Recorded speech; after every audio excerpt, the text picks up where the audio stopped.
So, one of the most common human experiences has never been understood until maybe today. You've experienced this and you know this. Think about a time when you were at your best, performing your best in a flow state of some sort. You were playing the piano, you were playing basketball, you were playing a video game, and everything was going your way. It felt like you were acting without thinking, and the most difficult moves or maneuvers or patterns you ever played in your life were basically happening without you thinking about them. And then at some point, you've had 3 pars in a row, or you've hit 3 or 4 threes in a row, or you're on a kill streak in Call of Duty. And then suddenly you realize how good you're doing. And then suddenly you're like, oh my word, I've never done this before, or this is going to change everything. Or if this keeps up at this pace, I'm going to break the record, or whatever it is. Somehow you notice how good the thing is going. And the second that you notice how good it's going, that feeling of ease, the flow state itself, that feeling of it's just all going my way, immediately stops. This was understood broadly as a flow state, and neuroscience and cognitive science understood the direction in which, or the situation in which these flow states would emerge. But what is the underlying mechanism? What does this mean for human consciousness? And could this have deeper parallels to how the world works itself? What is causing that to happen? How can you go from this unbelievable sense of presence and performance to then this walking through the mud difficulty almost instantly? Isn't that pretty weird? And I mean, that's happened in my life a lot. And that's what this book explores. So that's called the performance paradox. When you observe yourself in performance, immediately it gets worse. But there's something interesting in quantum physics as well. In quantum physics, quantum particles exist as waves and as particles, and they exist in multiple states, not just in ones and zeros. Like a quarter can only be in heads or tails when you flip a coin, but a quantum state can be between heads and tails. It could be 20% heads and 80% tails, and a variety of other outcomes as well. So quantum is very strange in that sense. It's between 1 and 0, and there's a bunch of potential packed into one quantum state. But what we know about quantum states is that when you observe them, when you measure them, when you disrupt them, they are forced to choose either 1 or 0. They have to choose an outcome. So that's a pretty interesting parallel. Beforehand, we know that light searches all paths. For example, white light gets disrupted when going through water, for example, and the refraction and the interference that's caused by the difference in density of water causes it to bend to our eyes.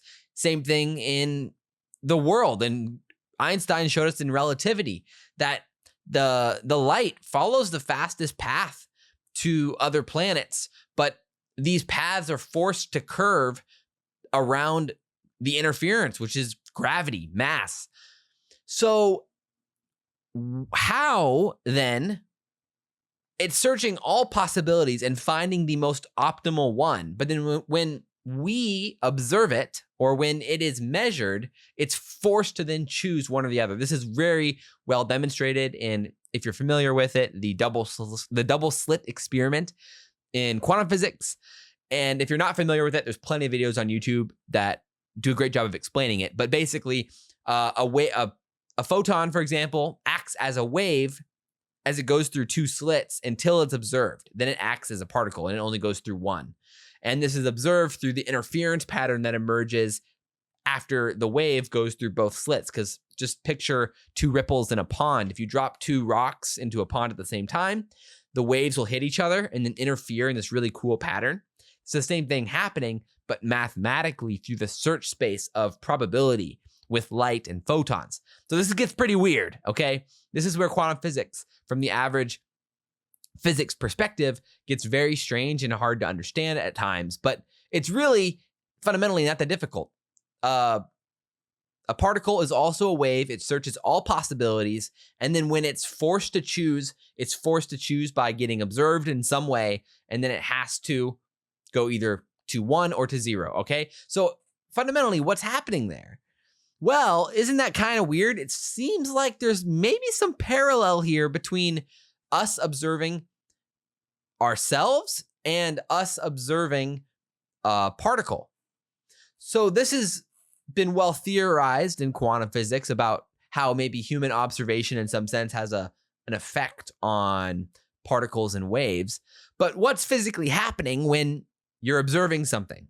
Well, you have to see it in some way. Like for you to see me, or for us to observe a particle, or for us to watch a golf ball fly through the air, the sun is blasting photons onto Earth from its energy. It's emitting energy, photons. It's hitting everywhere on Earth, and those photons are bouncing around all over the place. And some of those end up in our eyes. Things that are the color black, like the camera I'm looking at right now, is black because it's absorbing a way larger range of the spectrum than something that is a brighter color, which then emits, that is then absorbing less of those waves and a different frequency of those waves. And then it ends up in your eye, and your eye interprets it as color. Okay, so, but what's happening there? Those things are bouncing off of something and then reflecting into my eye. Okay, so at some point it has to hit, interact, and then end up in our eyes, which means that there's some physical process going on here with how we observe things. Something has to collide or hit or interact, and then we can see it in that sense. So the question here is, could it be possible that our observation of our performance is the same physical process that's happening in quantum physics with the double slit experiment? And that is what this book explores. At this point, maybe you can propose that there's some sort of interference pattern that's going on, and that our performance relies on less interference from something. And when there's less interference, it allows for more optimal paths to emerge, for less energy to be spent to find those optimal paths, and then it makes action easier, makes processing in our brains faster, and therefore changing our perception of time. Like the ball slows down when it's in midair, or when a baseball player is hitting a baseball, they feel like it's going in slow motion. Or when you're playing a piano piece, it feels like the music is moving in slow motion in some sense. So maybe it's because our brains are actually processing faster. Is that plausible? So that's where we start from here, and that's where the book hypothesizes and begins its exploration. So then from there, you have to ask, well, is there physical proof in the brain that these quantum aspects could be going on? Traditionally, it's thought that the brain is too noisy, too wet, and too hot to be quantum in some sense. But what quantum biology has found in the last 10 to 15 years is that evolution has already provenly exploited quantum coherence, and more specifically, decoherence in biology. Birds are expected to use it for navigation, and you get these little bursts that allow them to navigate based off of magnetic fields or electromagnetic fields. And most well-known is photosynthesis, in which it utilizes quantum processes to generate energy. So we already know that evolution uses this, and one of the sources that the paper uses very well is Chow et al. 2020, who says that evolution has found ways to utilize and harness the power of decoherence because the bath itself provides evolutionary advantage. So then you have to ask, well, what's happening in the brain? And good news is there's a lot of research on this front. And in the last 2 or 3 years, huge breakthroughs have happened that have made it infinitely more plausible that there's quantum processes going on in the brain. Microtubules are the main culprit here.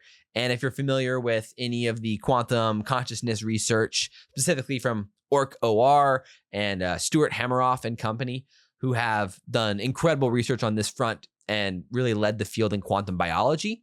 But microtubules seem to be the perfect candidate for this. And there's a lot of evidence from Travis Craddock and many others, especially recently, that have pointed to the potential of microtubules harnessing quantum in the brain. And the most famous paper most recently is Babcock et al. In 2024 that showed that microtubules have an ability to harness what is termed as superradiance, which is the ability for, let's just say, to simplify it, parts of the microtubule can group together in a quantum state and then radiate from those collective states. And that is a quantum processes happening inside of biology. So we have some evidence already that this is very plausible. And then when you start to dive into anesthesia research and the processing speeds of biology, it becomes even more interesting because anesthesia already reduces the microtubule quantum transfer rate. And that was shown in the Kalra et al. Paper in 2023. And there's a lot of evidence that when you protect microtubules with certain types of compounds, it actually delays unconsciousness.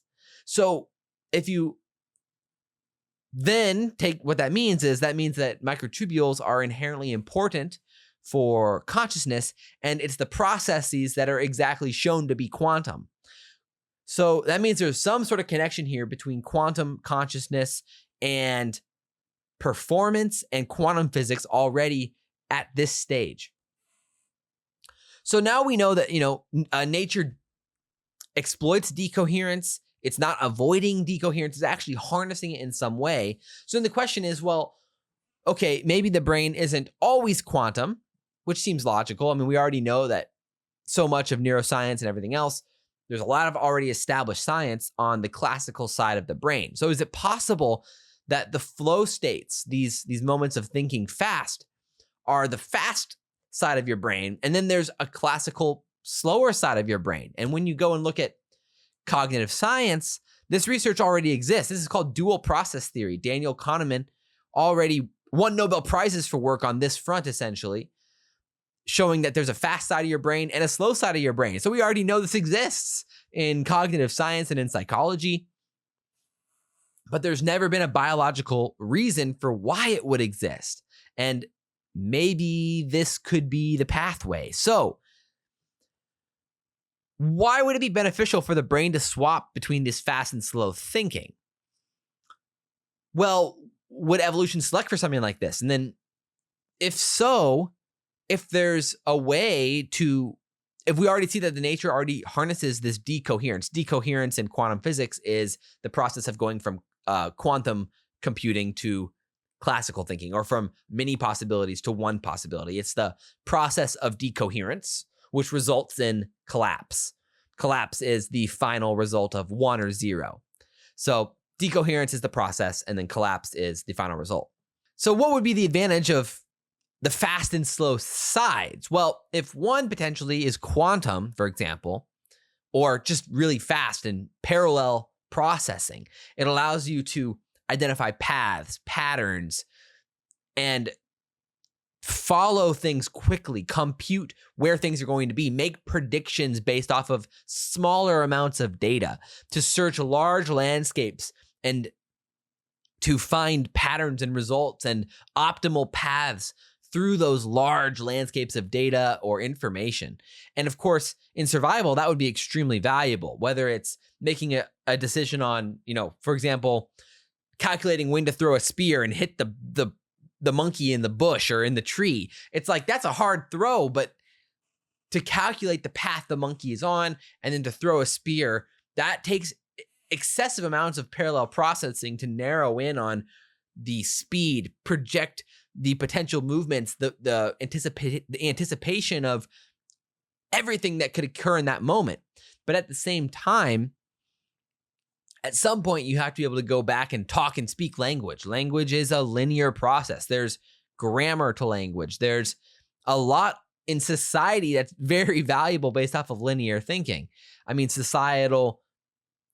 everything based off of conversation and communication is classical. You have to be able to communicate through language. You have to write. You have to be able to have logic and if-then thinking that can create the basis for society and cooperation and law and all of these things. And so just from like a societal perspective, there's a lot of selection force, but not only that, you have to be able to compute, where the monkey's going to be in the tree and throw the spear, but then you also have to be able to collapse all those possibilities into action. So if someone only had the fast thinking, they might sit there and compute all 100 billion possible outcomes, like Doctor Strange in Avengers Endgame or whatever, but Infinity War. But at the same time, you'd have to be able to, at some point, come to a conclusion. And, well, what makes you come to a conclusion pretty quick is when you might die. Like, okay, holy crap, there's an 87% chance that the tiger's in the bush. Okay, that's helpful, but should I run or should I fight? Well, at some point you have to decide. And the 87% probability of the tiger in the bush, like that's nice, but like you need a 100% decision here. So the people who are indecisive died. So at some point you had to decide. So yeah, the probability is helpful, but at the same point, at some point you got to make a decision. So that's what the book kind of explores at this point is, yeah, there's a lot of benefits to exploring all possibilities and having every possible path in front of you and finding an optimal one. But at some point, the tiger in the bush is going to force you to choose. And the threat of death forces collapse. Okay, so then what in your brain could switch between fast thinking and slow thinking and what's associated with survival? Well, what about your sense of yourself, your ego, your narrative self? Because what happens in flow states? Well, you're not really thinking about yourself. So this goes back to our original hypothesis that when you think about yourself, something happens there, and then that's the collapse. So could self-referential thinking be the collapse mechanism or be the switch between fast and slow? And could that switch then be the ego? Could it be the default mode network, which is the home of the ego in neuroscience?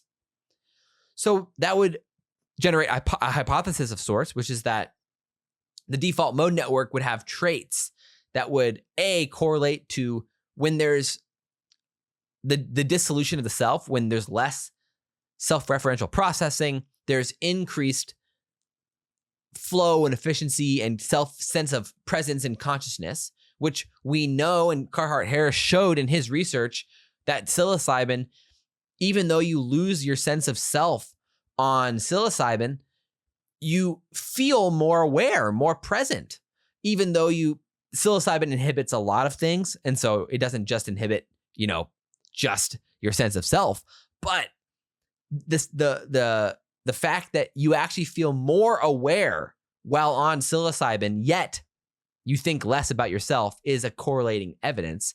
So not only that hypothesis, but then you'd have to assume that the default mode network somehow generates electromagnetic fields or generates some sort of noise in the brain that could potentially cause interference. And you would expect that it would take up a lot of energy, because energy is very important for coherence in biological systems. And so now you have two predictions. And then lo and behold, when you go look at the evidence already exists for this. Everyone knows that the default mode network generates a lot of electromagnetic fields and a lot of electromagnetic activity. That's what Carhart-Harris was literally measuring in his research.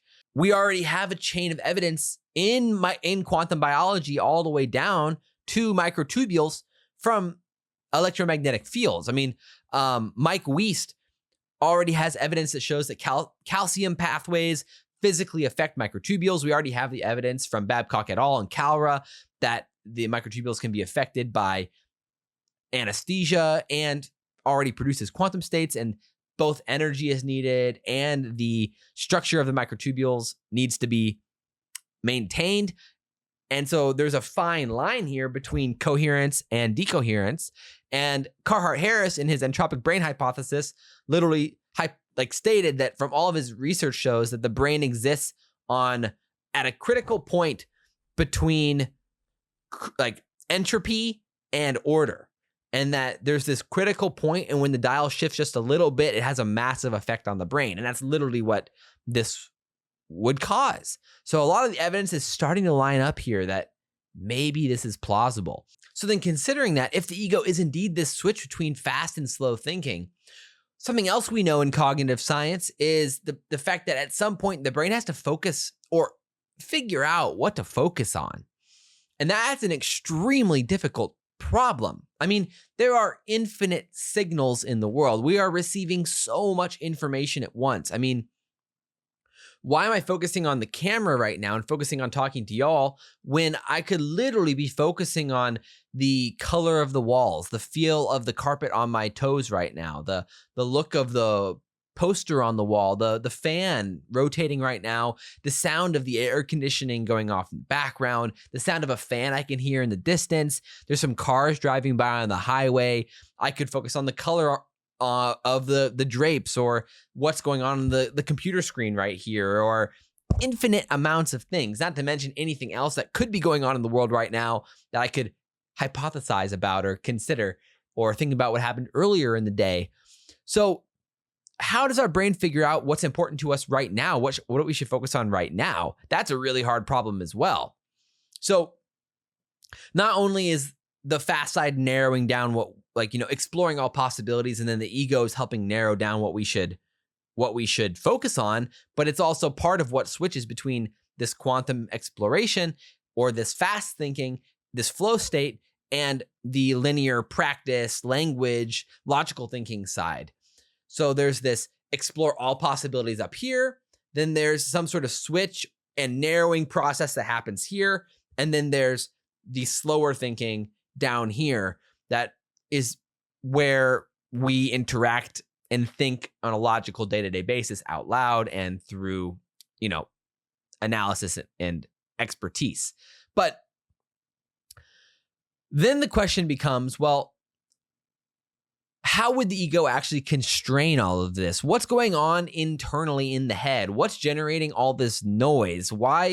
How does the default mode work actually force collapse in these quantum processes and microtubules? What does this mean for me? Like, why does this actually matter? How does this affect our lives? How does it affect how we perceive the world? How does it affect everything? And the answer is that it actually does affect everything. And that's what the rest of this book starts to dive into, is when you start to dive into the evidence that science already presents, well, then you have to start to ask, well, what happens for humanity, and what does this mean for our perception if this is the case?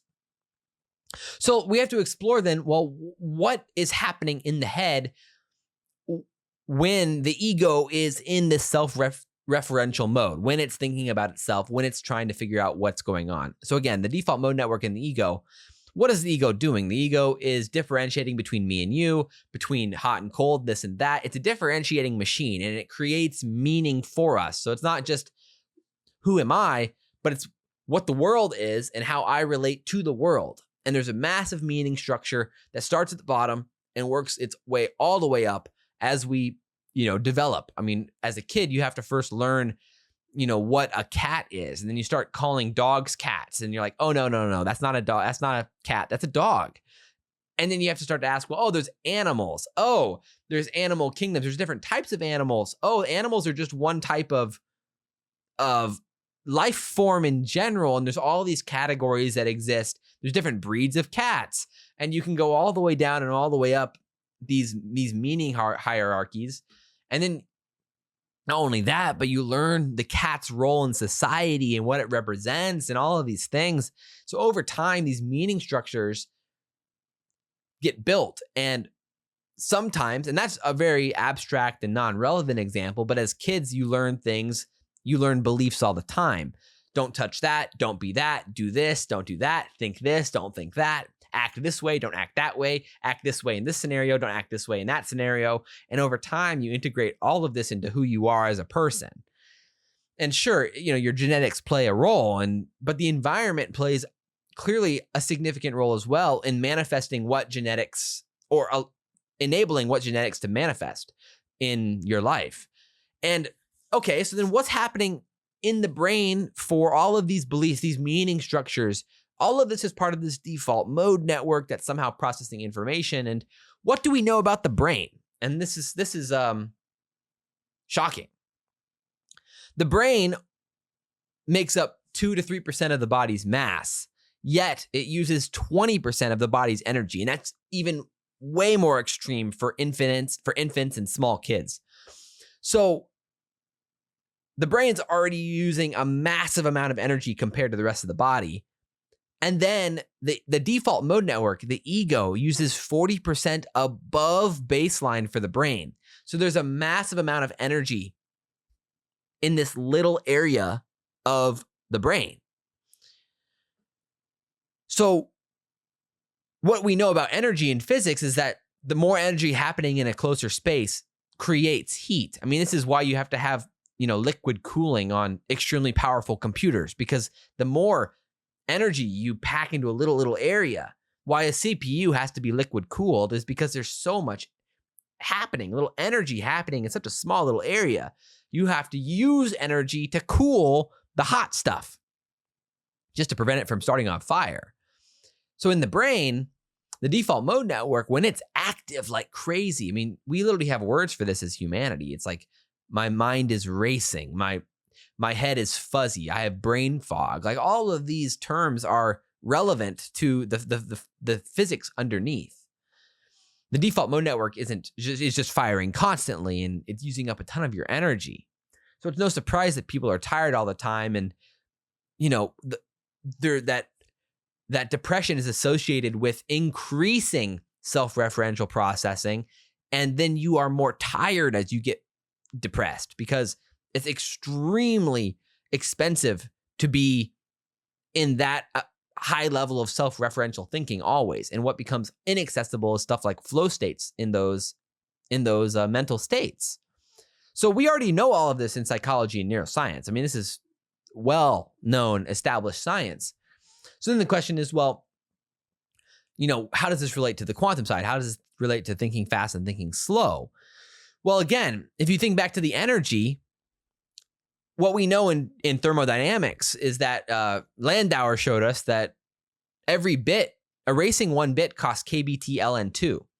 And so how do you store beliefs? What are beliefs in the first place? Well, at some fundamental level, it has to be information. It has to be bits, as physics understands them, or as thermodynamics does.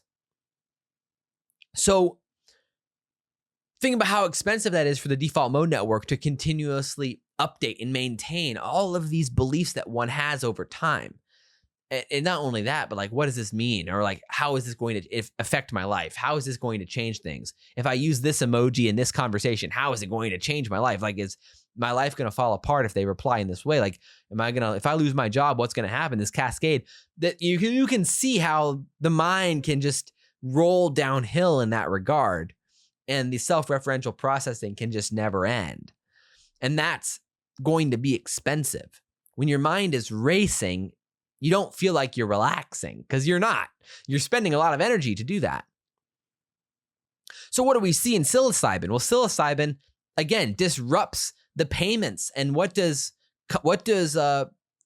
anesthesia do? It disrupts the energy payments to these areas. Well, psilocybin specifically targets the default mode network in those areas more than like anesthesia, which binds to everything.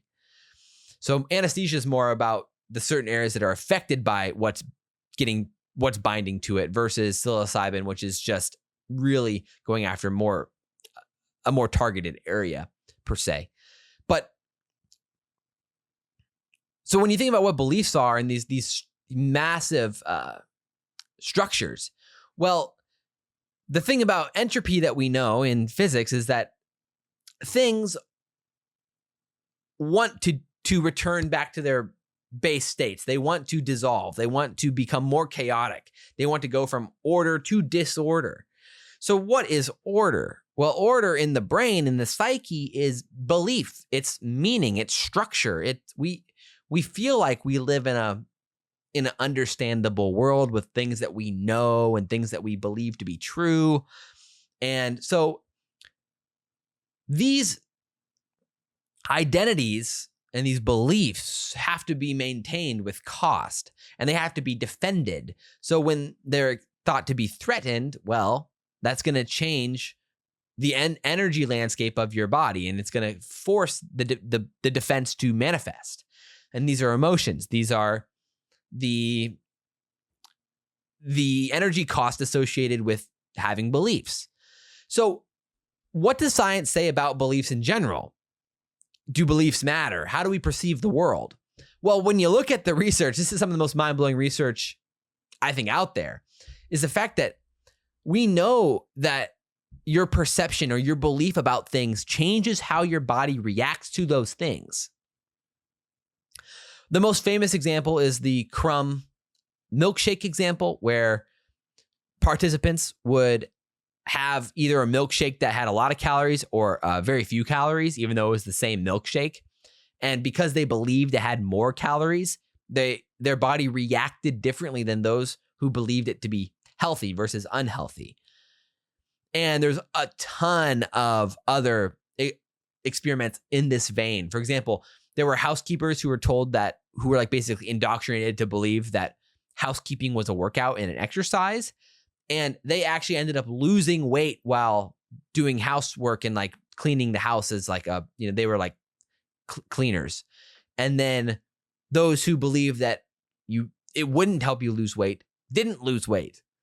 And there was legitimate differences. And there's a whole chapter in the book that goes through like 10 or more examples along this line where beliefs literally changed real outcomes, even though all it is a belief. It shouldn't change anything. If the world was entirely physical and our bodies were entirely physical. So there's something weird going on here. Belief changes outcomes in your body, at least.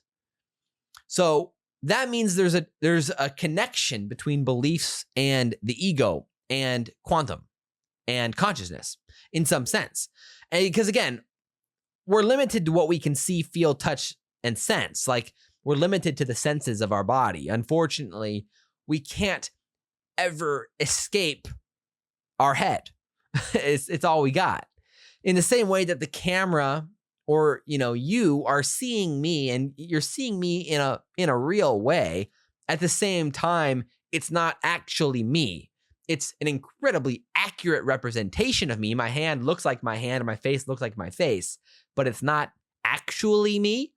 In the same way, I can touch the tree, I can see the tree, I can feel the tree, hear the tree, I could even taste the tree if I wanted.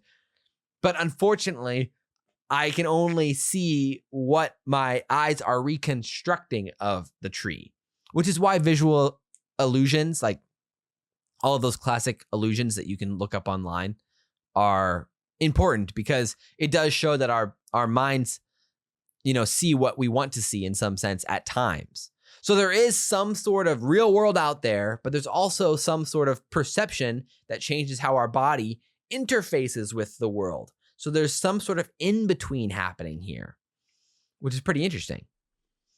So, well, then you have to ask, like, well, how do beliefs even work then? And so this is where the quantum research, the quantum cognition research becomes absolutely critical. What we know is again, binary, Kvamme-Plaskach and Busemeyer have incredible research on this front, that binary decisions actually create interference patterns. Like in math, in traditional math, A times B equals B times A. 1 times 2 equals 2 times 1. They both equal 2. But in quantum, that's not the case. A times B does not equal B times C. Or, I'm sorry, B times A. And that's because the context matters. The order affects the result. And in real life, we know this is the case. In psychology, we've always known this is the case. We know that we can lead the witness. We know that we can ask a question in one way, and if I ask 2 questions, the answer will change based off of what question I asked first versus second. We also know that bias exists. If I make up my mind, but I'm presented with new evidence, I'm going to discount that new evidence because I've already made up my mind. And that's what their research clearly showed, that it is obvious the same interference patterns that are quantum manifest with decision making and in experiments with predictions and predictability. So this already is, manifesting evidence for potential quantum cognition in humans. But there's never been a biological substrate that was plausible until this book exists, for why this would be the case, for why all of these things that we talked about would be the case. But think about what that means in quantum then, again, because if beliefs can exist, either you truly believe something or you don't believe something, but saying something's good or bad is still having a belief on that thing. It's either it's good or it's bad. It's yes or it's no. It's a 1 or it's a 0. Those are collapsed things. The in-between is what they termed fuzzy beliefs. Things in between 1 and 0. Now, these things have the ability to go back towards the center. And in those states, it actually opens up the search space for the brain.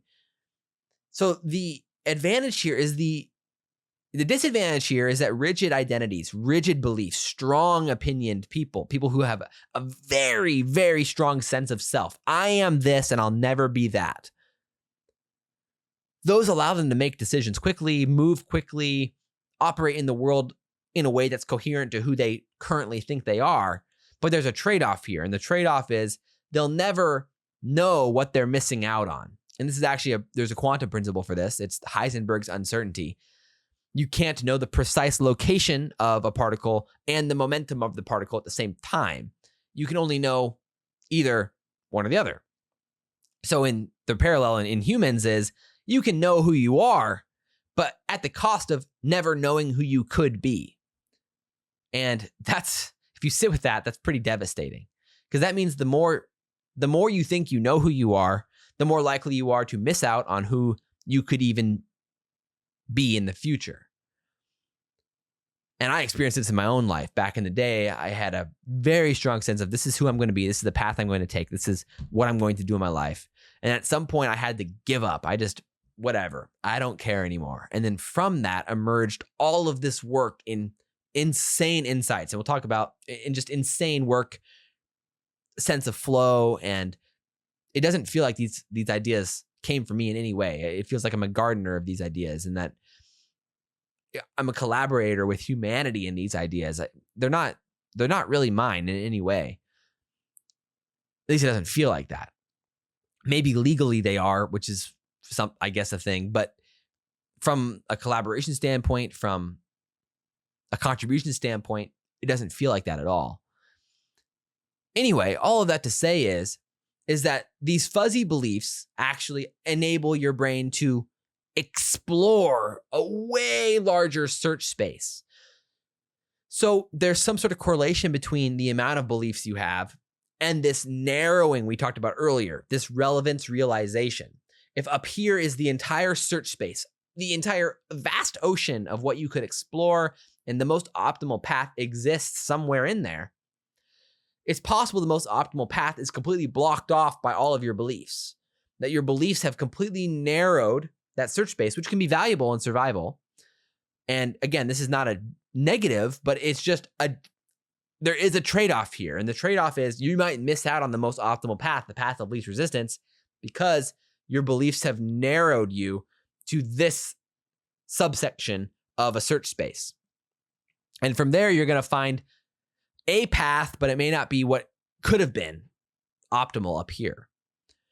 So there is some sort of trade-off here. And that's what the energy is showing, is that to establish beliefs, to maintain them is expensive. And then also to dissolve beliefs is also expensive. So it's no wonder that people get stuck where they are, because dissolving beliefs will cost energy as well. So pressing erase is not free. Erasing costs energy as much as creating does. And so that's why it can be hard to turn around and write someone's life, and why environment matters so much, because the environment actually does a lot of the work for you. The environment, think about someone who's addicted to drugs or something. Maybe in rehab, they can overcome the addiction because there's a new environment, there's new enforcement, new incentives. But when you get put back in the old environment, there's a whole reward structure, a whole belief system entangled with that action. And that actually changes what actions will manifest in your life. So there is a legitimate trade-off here. And that's pretty important to notice. So then you have to ask, and this is what the book starts to get into is, well, wouldn't it make sense for this to show up in humans? Like, well, okay, if we're predicting this, then shouldn't it show up somewhere?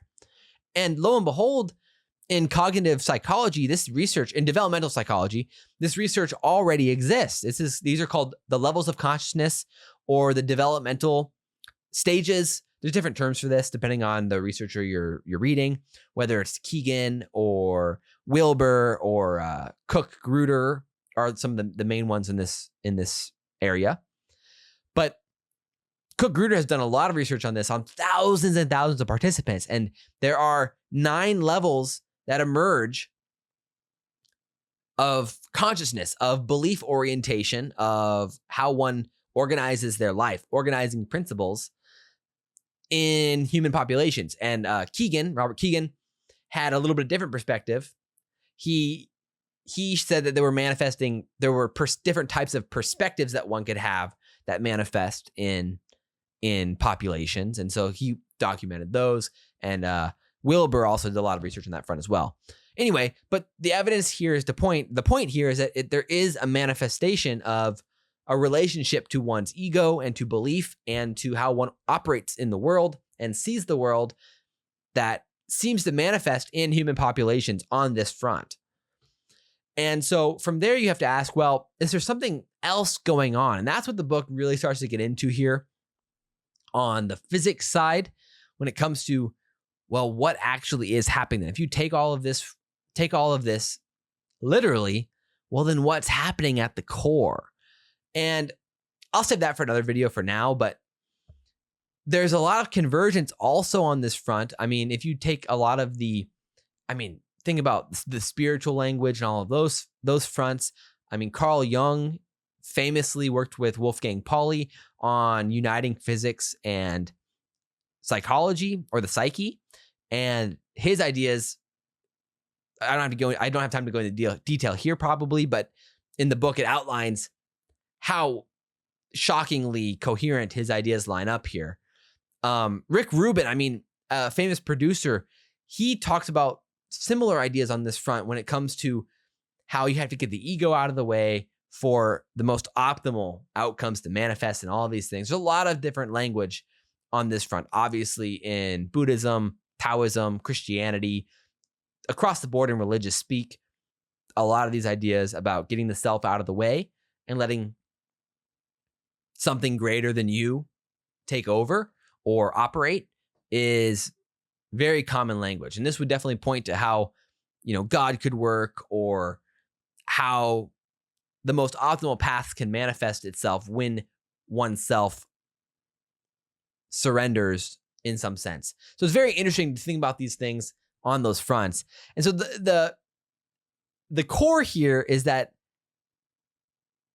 there's something strange about the ego, self-referential thinking fast, thinking slow. And when you start to notice how well you're thinking, you swap between one to the other. And that process has a physical basis in quantum physics that's already proven in quantum biology to be highly plausible.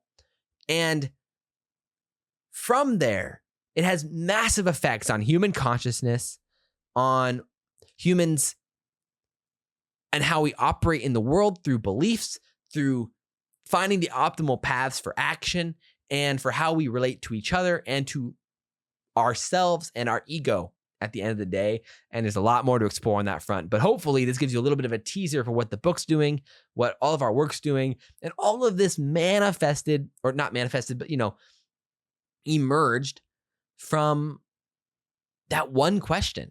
And so I really hope you can sit with that and explore those ideas yourself, and let me know if anything on your end emerges that could be collaborative and helpful. So thanks for watching. Thanks for hanging, and we will talk very soon.